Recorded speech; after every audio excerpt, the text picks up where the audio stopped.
예수님의 비유를 통해서 하나님 나라에 대한 말씀은 복음서에 자주 이야기됩니다.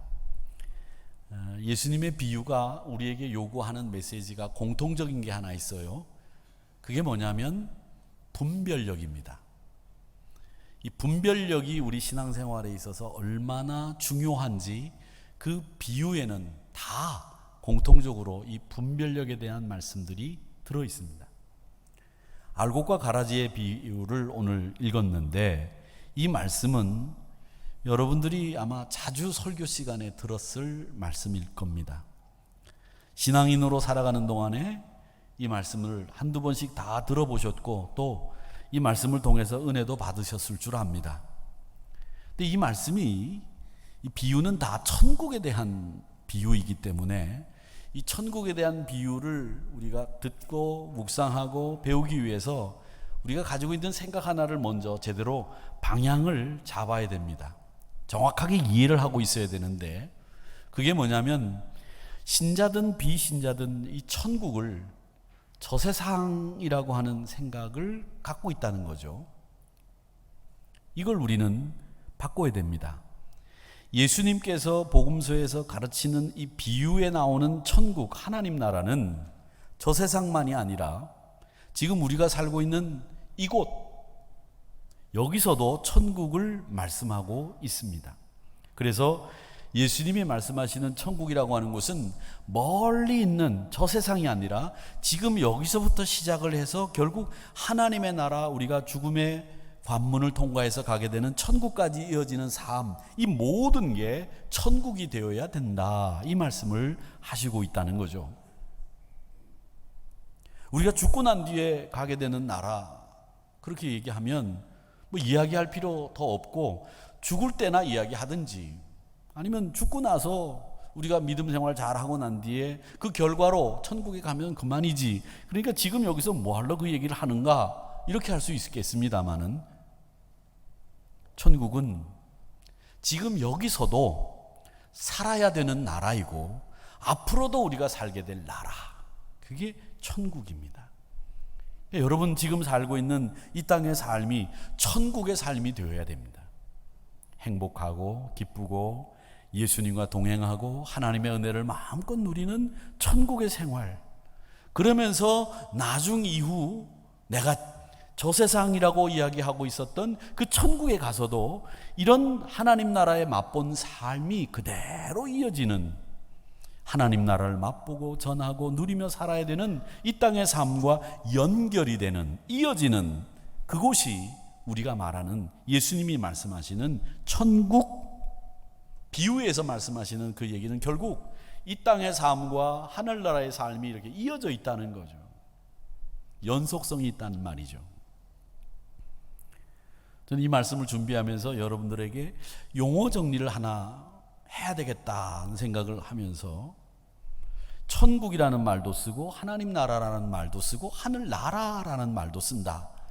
물론 다 같은 말입니다. 하나님 나라, 하늘나라, 천국, 다른 말 아니에요. 같은 말이에요. 그런데도 그 말이 갖고 있는 뉘앙스나 의미는 조금씩 다 다릅니다.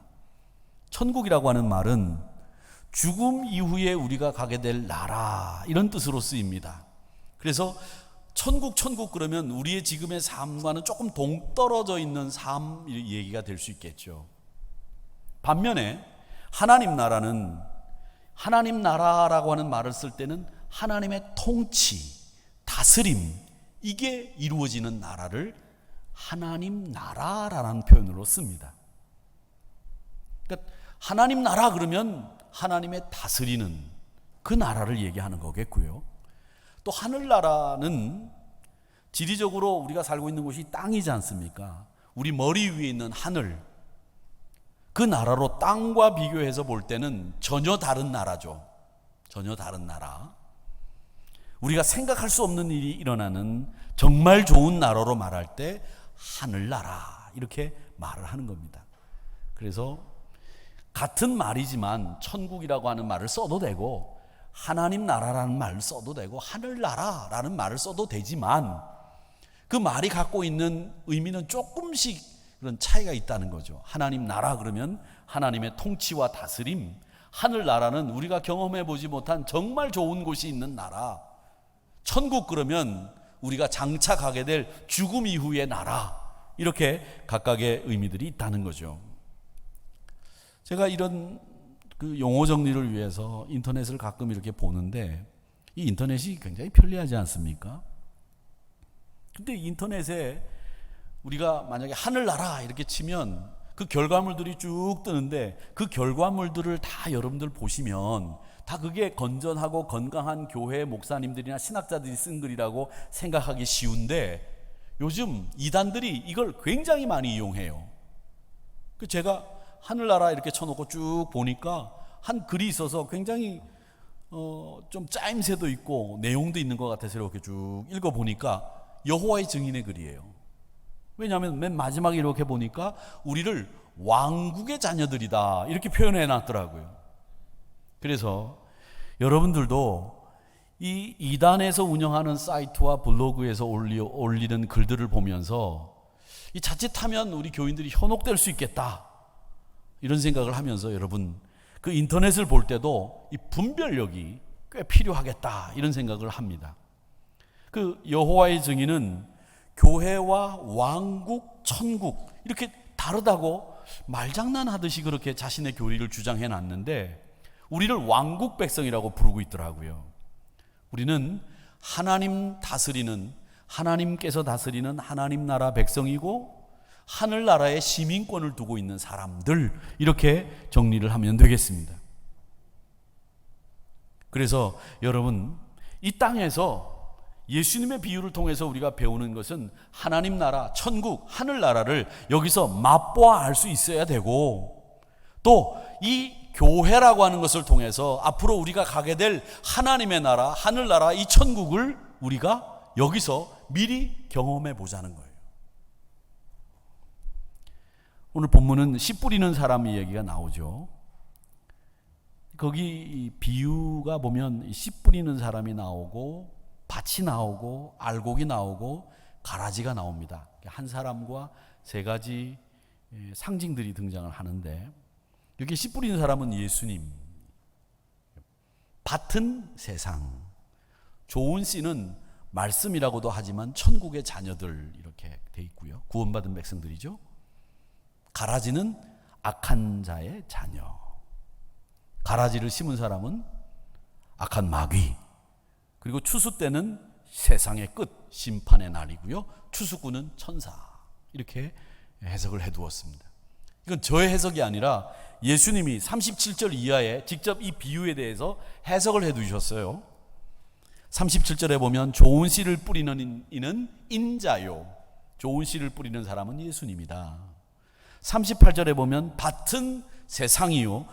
좋은 씨는 천국의 아들들이요. 가라지는 악한 자의 아들들. 39절에 보면 가라지를 뿌리는 것은 원수 마귀요. 추수 때는 세상의 끝, 추수꾼은 천사. 예수님이 쫙 해석을 해두셨어요. 근데 이 비유에서 주님은 우리에게 주시고자 했던 메시지가 있는데 그 메시지가 뭐냐?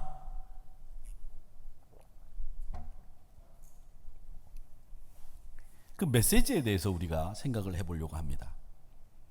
아까 설교 서두에도 말씀드렸듯이 우리가 이 본문으로 설교를 한두 번쯤은 다 들어보셨을 거다 제가 말씀드렸는데 이 설교를 들으면서 여러분 우리가 알곡이 돼야 된다, 가라지 되지 말아야 된다 이렇게 많이 설교 들으셨을 거예요. 물론 우리가 알곡이 돼야 되죠. 가라지가 돼가지고 이 세상의 끝날 불에 던져지는 이런 비참한 결말은 맺지 말아야 되겠죠. 근데 오늘 이 말씀이 우리에게 주시고자 하는 메시지의 핵심은 사실은 그게 아니고요. 뭐냐면 핵심은 주님의 사역, 생명을 구하는 그 사역에 마귀가 가만히 두고 보지를 않는다는 거예요. 이게 메시지의 핵심이에요. 마귀가 하나님이 생명을 구하고 복음을 전해서 이 땅에 좋은 씨를 뿌려서 알곡을 거두는 일을 마귀가 가만히 보고 있는 거 아니라는 거죠. 저항하고 방해하고 계속 하나님의 일을 망치려고 하는 일들을 하고 있다는 거예요. 그리고 그 방해를 하기 위해서 예수님이 좋은 씨를 이렇게 뿌리듯이 마귀도 가라지라고 하는 씨를 뿌린다는 거예요. 예수님이 하시는 일을 똑같이 흉내냅니다. 마귀가 뿌린 씨는 근데 알곡의 씨가 아니고요, 가라지 씨예요. 여기서 우리가 또 하나 아는 게 있죠. 뭐냐? 중요한 거. 마귀는 이렇게 흉내를 잘 냅니다. 마치 우리를 보호하시는 하나님의 성품을 닮은 듯이 행동해요. 심지어 우리의 생사화복을 자신이 어떻게 할 수 있는 것처럼 우리에게 다가와요. 하나님을 따라하고 하나님을 흉내내는 일을 잘하는 녀석이 누구냐? 마귀예요. 우리가 속기 쉽단 말이죠. 왜 마귀가 예수님을 흉내내고 하나님을 흉내내느냐? 우리를 미혹하기 위해서 흉내내는 거죠. 우리를 속여서 붙잡아두기 위해서 흉내내는 거예요. 그래서 여러분 조심하셔야 돼요. 흉내내는 마귀와 사탄은 경계하셔야 돼요. 성경 공부를 하는 것처럼 보이지만 사실은 성경 공부하는 게 아니라 자신의 교리와 자신의 사상을 심어넣기 위해서 여러분을 모집하고 있어요. 이단들이 하는 짓이잖아요. 말씀을 생전 처음 듣는 것처럼 희한하게 해석을 해서 교인들의 귀를 즐겁게 하면서 이단으로 끌어들이는 일들이 얼마나 많습니까? 흉내내는 거죠. 마태복음 7장 15절에 보면 거짓 선지자들을 삼가해라. 양의 옷을 입고 너희에게 나오나 속에는 노략질하는 일이라. 이게 마귀들의 모습이에요. 겉은 양의 탈을 쓰고 있는 거죠. 그런데 그 속은 들여다보면 노략질해요. 사람을 그냥 자기 이용하는 도구로 생각하는 거죠. 예수님인 것처럼 교묘하게 행동하죠. 여러분, 근데 문제는 이게 세상에만 마귀가 있는 게 아니에요. 흉내내는 마귀 원수가 세상에만 있는 게 아니라 교회 안에도 있다는 거죠. 교회는 하나님의 통치가 완벽하게 일어나야 되는 곳입니다. 사람의 뜻이 아니라 하나님의 뜻이 완벽하게 이루어지는 하나님 나라를 맛볼 수 있는 곳이 교회예요. 근데 이 교회 공동체 안에도 가라지가 있는 것을 우리는 인정합니다. 그게 교회의 현실이에요. 아프지만. 그렇다면 이 가라지를 어떻게 해야 되느냐? 당연히 뽑아야 되겠죠. 알곡이 자라는데 도움이 되지 않고 방해가 되는 것이 마땅하니 뽑아야 된다. 근데 29절 말씀해 보세요. 뭐라고 말씀하시는가 하면 29절에서 예수님이 이렇게 얘기하시고 있어요. 보니까 예수님에게 가라지 뽑아야 되겠습니까? 그랬더니 주인이 이르되 가만두라. 가라지를 뽑다가 곡식까지 뽑을까 염려하노라. 주인이 뭐라고 얘기합니까? 가만두라는 거예요. 가만두라고 하시는 예수님의 말씀에 가라지를 뽑아버려야지 왜 그냥 두고 보느냐? 반문하실 분들도 계실 줄 압니다. 그냥 뽑아버리면 되지. 왜 가만두느냐? 예전에 코끼리를 냉장고에 넣는 방법에 대한 이야기가 유행했던 적이 있습니다. 질문을 던져요. 여러분, 코끼리를 냉장고에 넣는 방법이 뭡니까? 좀 아시죠? 아시는 분들 아실 거예요. 기억나세요? 코끼리를 냉장고에 넣는 방법. 그러면 이제 우리는 머릿속으로 아주 복잡하게 생각해요. 저같이 이제 복잡하게 생각하기를 좋아하는 사람은, 간단하게 생각하는 것보다 복잡하게 생각하는 걸 좋아하는 사람들은 코끼리가 굉장히 등치가 크고 몸무게가 뭐 한 2톤 정도 되니까 그 코끼리 2톤 되는 이 코끼리를 살아서는 넣을 수 있는 냉장고가 없다. 살아서 넣으려면 2톤 되는 코끼리의 몸무게에 해당되는 그 2톤짜리 크기의 냉장고가 있어야 될 거다. 그걸 제작 주문을 먼저 하고, 그리고 그게 배달이 오면 돈이 얼마나 들든지 거기다 코끼리를 넣어야 되겠지? 뭐 이런 생각을 하든지, 아니면 코끼리를 살아서 넣을 수 있는 방법이 없으니까 코끼리를 죽여서 뭐 이렇게 부위별로 이렇게 넣어야 되나? 뭐 이런 생각을 하게 돼요. 그런데 그 대답은 굉장히 간단했습니다. 냉장고 문을 열고 코끼리를 넣고 냉장고 문을 닫으면 된다. 이게 답이었어요. 이 이야기가 사람들 입에서 회자되면서 유행했던 이유가 있습니다. 그건 뭐냐? 우리가 살고 있는 이 세상을 너무 그렇게 복잡하게 생각하고 살지 말라는 얘기겠죠. 의외로 단순하게 살면 해결점도 보이고 술술 일이 풀려나가는 일들이 많다는 것을 우리에게 알려주기 위한 그런 유머 아니었겠는가? 이런 생각을 해봅니다.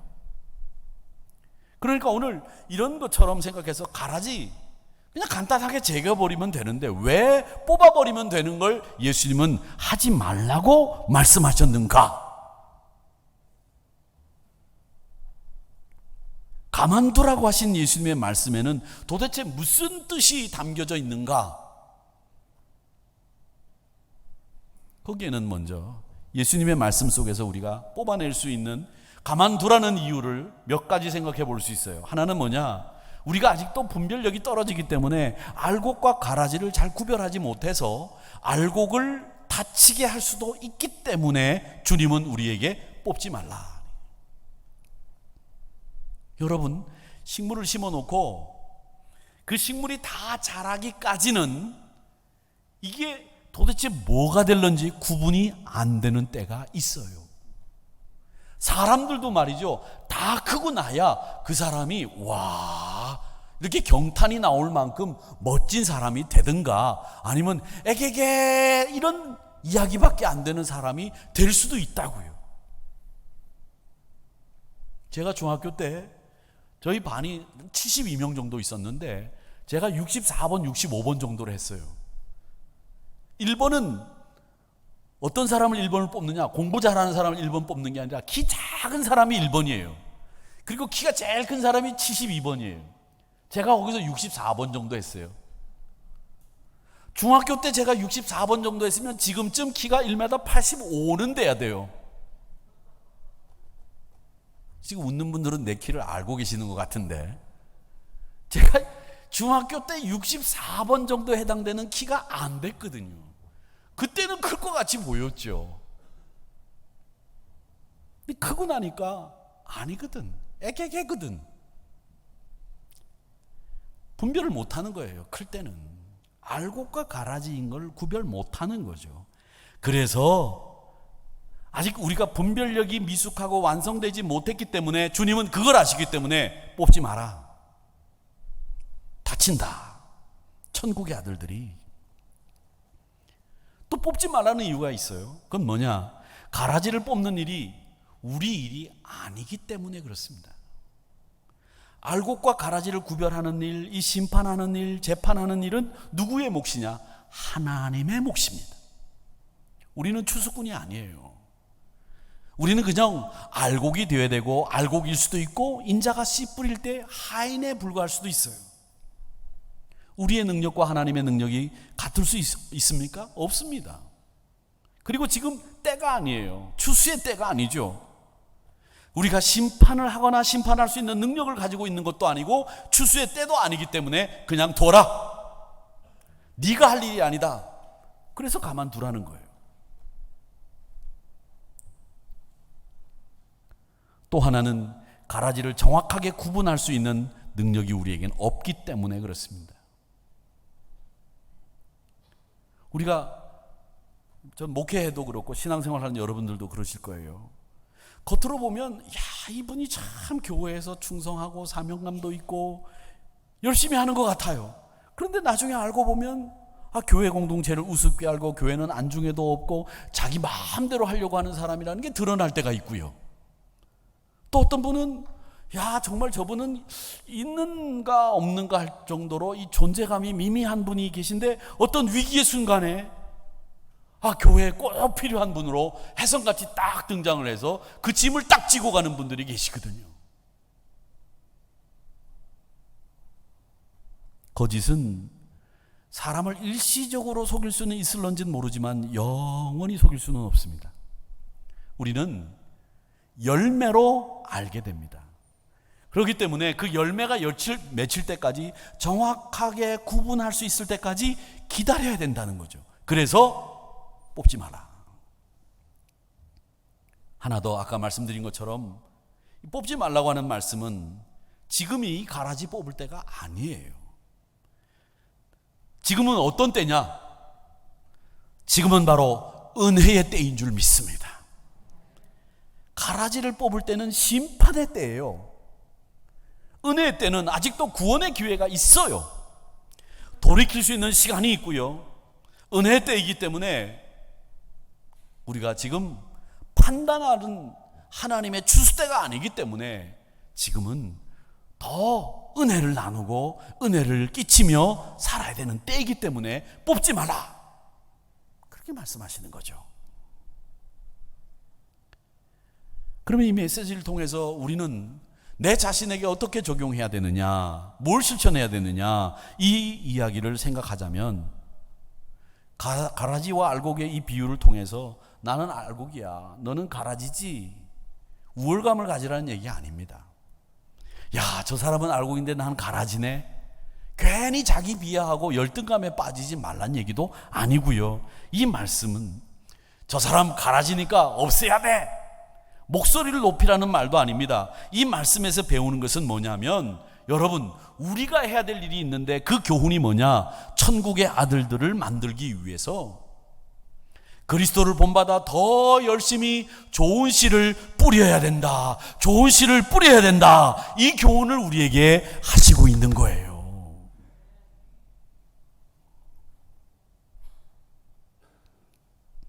똑같은 사건, 똑같은 일을 만나도 어떤 사람은 지적하고 비난하고 제거하고 구분하고 나누고 이런 일을 주로 하는 사람이 있어요. 그 사람이 잘하는 것처럼 처음에는 보이고 똑똑한 것처럼 보이고 의로운 사람처럼 보이는데 결국 그건 주님이 원하시는 일이 아닙니다. 주님이 원하시는 일은 뭐냐면 더 많은 좋은 씨를 뿌리는 거, 그걸 주님이 원하시는 거예요. 물론 가라지가 온통 밭을 다 뒤덮어 버렸다면 목숨을 걸고 가라지 뽑는 일을 지금 나라도 해야 되겠지만, 이거 지금은 가라지 뽑을 때가 아니에요. 가라지가 알곡이 될 희망이 있다고 한다면 기다려주고 기다려야 되는 거예요. 그게 천국의 아들들이 하는 일입니다. 천국의 아들들과 마귀의 종과 이런 점이 다른 거예요. 천국의 아들들은 기다려주고요, 참아주고요, 응원하고요, 지지하고요, 어떤 사람의 단점이나 잘못을 덮어주고 대신 갚아주고 해결해 주려고 하는 사람들이 천국의 아들들이에요.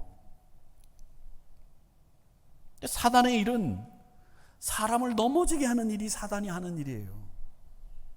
넘어지게 해요. 사람을 힘들게 해요. 이 사단이 하는 일이에요. 멀리 있는 게 아니에요. 여러분, 사람은, 우리 그리스도인들, 천국의 아들들은 응원하고 지지하고 덮어주고 해결해주는 일, 그 일을 잘하는 사람이 복받는 사람이 돼요. 그런 분들 치고 마지막이 비참하거나 엉뚱하거나 이런 분 못 봤어요. 저는. 그런 분들이 항상 자녀들도 잘 돼요. 덮어주고 갚아주고 해결해주는 일, 그걸 하셔야 돼요. 그게 천국의 아들들의 일이에요. 제가 어제 머리를 하러 그러면 여자들이 쓰는 말이잖아요. 머리를 자르러. 근데 머리를 자르는 게 아니라 머리카락을 자르러 갔는데, 제 머리카락을 자르는 분이 이제 남전도회 회장이고 아버님은 그 교회 장로님이신데, 목사가 가면 꼭 좀 머리 자를 때 좀 가만히 있었으면 좋겠는데 꼭 말을 시켜요. 목사님, 요건 어떻게 하면 좋습니까? 저건 어떻게 했으면 좋겠습니까? 그런데 어제는 무슨 질문하냐면, 목사님이 서울서도 목회해봤고 충청도에서도 목회해봤고 부산에서도 목회해봤는데 어느 신자들이 제일 좋은 신자들이냐고 묻더라고. 이 녀석이 나를 시험에 들게 하려고 말이에요. 근데 오늘 여기에 제가 전에 목회하던 교회 부산에 권사님하고 이제 자부님이 와 계신데, 제가 서울에서 목회해보고 부산에서도 목회해보고 충청도에서 목회해봤는데 난 충청도 교인들이 참 좋다. 참 설교도 잘 듣고 그분들이 참 엄하기도 하고 신앙생활의 전통을 잘 지켜나가려고 하는 그런 분들이었다. 제가 그렇게 얘기를 했어요. 그래서 한 가지 예를 들었어요. 제가 이제 안수를 받고 얼마 되지 않았는데 우리 장로님들이 가끔 저한테 그런 얘기를 해요. 지금 이제 오늘은 이제 가운을 이렇게 입었지만 1부, 2부 예배 때는 이제 제가 양복을 입지 않습니까? 이제 입는데 우리 장로님들이 목사님 좀 밝은 넥타이를 좀 매셨으면 좋겠다고. 근데 제가 그게 처음부터 이 밝고 화려한 넥타이 막 다이아몬드 막 이렇게 박힌 바짝바짝바짝 하는 넥타이를 잘 못 매요. 저한테는 잘 안 어울리는 것 같고요. 제가 아주 질색을 합니다. 근데 그게 제가 충청도에 목회를 하러 갔는데 빨간색 넥타이를 맸거든요. 그랬더니 어떤 권사님이 저를 탁 부르더니 목사님, 네, 주일날 빨간색 넥타이 매지 마세요. 그러는 거예요. 우리 교회는 장로님들 좀 제발 빨간색 넥타이 매시라고. 부산에서도 그랬거든요. 근데 충청도는 안 그렇더라고요. 그래서 알겠습니다. 그때부터 제가 주눅이 들어서 주일날은 화려하고 빨간색 넥타이 같은 거 이런 거 막 이런 거 못 매요. 그래서 제 넥타이가 보면 다 톤 다운돼 있는 거예요. 근데 그 다음 주일날 우리 권사님이 넥타이를 사오셨어요. 목사님 이거 매세요. 만약에 그 권사님이 주일날 빨간색 넥타이 매지 마세요 이랬으면 그분은 저를 지적하고 비난하는 일로 끝난 권사님이 되셨겠지만 그걸로 끝난 게 아니라 넥타이를 사다 주시면서 이거 매세요 라고 하는 그 이야기를 하시는 순간에 저를 사랑하는 마음으로 저를 지지하고 응원하는 사람이 되는 거예요. 여러분 그렇습니다. 모든 원리가 다 그렇다고 저는 생각해요. 저는 그 권사님을 통해서 배운 교훈이 많아요. 누군가의 잘못을 지적하면 그 잘못을 내가 덮어주고 책임져 줄 수 있을 때 지적하세요. 뭘 하지 말라고 했을 때는 그걸 하지 않는 대신에 여러분이 대신 다른 무엇인가를 해줄 수 있는 능력이나 그걸 실천할 수 있을 때 하지 말라고 막으셔야 돼요. 그게 멋진 사람이에요. 넥타이를 매지 마세요. 그리고 난 뒤에 끝났으면 그분은 제 기억 속에 나쁜 권사님이 있을런지도 모릅니다. 넥타이를 선물 받아서 제가 좋다는 게 아니에요. 사단은 사람을 넘어지게 하고 시리에 빠지게 하고 사단의 하는 일은 다 그렇게 사람을 무너지게 하는 일만 합니다. 그게 가라지가 하는 일이에요. 의라는 명분으로 정의라는 명분으로 다른 사람을 시험 들게 하거나 넘어지게 하지 마세요. 그건 의를 실천하는 일이 아닙니다. 그건 또 다른 실패가 될 수도 있고 동시에 여러분 스스로를 무너뜨리는 일이 될 수 있습니다. 사단은 그 하는 일이 다 그렇게 넘어지게 하는 일이지만 하나님의 천국의 자녀들은 넘어지게 하는 일이 아니라 기다려주고 덮어주고 책임져주고 응원하고 지지하고 세워주는 일을 하는 사람들이 천국의 자녀들이라고 되어 있습니다. 그러니까 오늘 여기에서 우리가 사명을 발견하게 되는 거죠. 복음을 전하고 생명을 살리고 더 많은 복음을 전해서 거듭난 성숙한 사람들을 만들어내고 풍성한 하나님의 공동체로 만들어가는 일, 이걸 천국의 자녀들인 우리들이 하는 거예요. 마지막 때가 가까이 올수록 더 많이 더 열심히 복음 전파에 매진하고 복음을 전파하기 위해서 노력하고 하나님의 공동체를 건강하게 만들어가는 일. 그리고 또 하나, 내가 알곡인지를 잘 살피셔야 돼요. 다른 사람을 향해서는 좀 둔감해지세요. 눈 감으세요. 나에 대해서는 민감하시고 눈을 크게 뜨고 보세요. 그리스도의 생명을 가진 그리스도인들이라고 하면 여러분 알곡입니다. 근데 그 알곡인데 성장을 멈췄거나 역할을 감당하지 못하거나 그러면 우리 모습을 정비하셔야죠. 그래서 제대로 된 알곡이 되어야 되도록, 하나님의 인정받는 알곡이 되도록 우리 교회 공동체가 풍성한 공동체가 되도록 노력해야 됩니다. 사랑하는 성도 여러분, 좋은 씨를 많이 뿌리시고 또 내가 정말 성장하고 있는 알곡인지 제대로 된 정말 알곡인지 잘 살펴보시기 바랍니다. 복음을 좋은 씨를 많이 뿌려서 하나님의 나라 그 공동체가 더 풍성해지도록 만드는 사명자가 여러분들입니다. 우리 하나님 나라 주인공들인 여러분, 확실하고 분명한 소망을 가지시고 이 소망하는 하나님 나라 가기까지 지금 여기서 하나님 나라를 이루시고 하나님 백성으로 살아가시기를 축원합니다. 알곡이 되셔야 되겠지만 좋은 씨를 많이 끝까지 뿌리시기를 바랍니다. 그래서 하나님 나라 풍성함을 이루는 일에 쓰임받는, 생명을 구하는 일, 하나님 나라를 여러분 심령 속에 소유하는, 그리고 이 좋은 씨를 뿌리는 사명에 최선을 다하는 여러분이 되시기를 주님의 이름으로 축원합니다.